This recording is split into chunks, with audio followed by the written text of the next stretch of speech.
So mga idol, good morning. Welcome back to my YouTube channel at Facebook page. Ito pong motor na to ay CB125.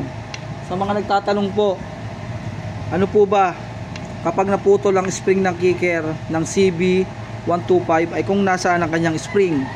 Nasa gitna po yan, wala sa kabaak mga idol. Ito, ang kanyang kick spring ay nasa gitna. Kung tawag po dito ay return spring. Yan na yung pinagpalitan natin na return spring. Ito, tool. Kaya ang mangyayari, baba ang makina, wala po sa kabaak. Okay, yun. Kaya po nung minsan may nag-message sa akin, bakit daw binaba ko yung makina niya, pero sabi daw ng kanya kumpare ay nasa kanan yung spring.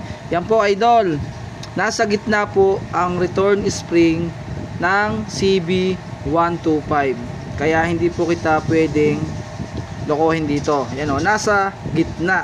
Kahit magbukas tayo ng kabila, wala po sa kabaak.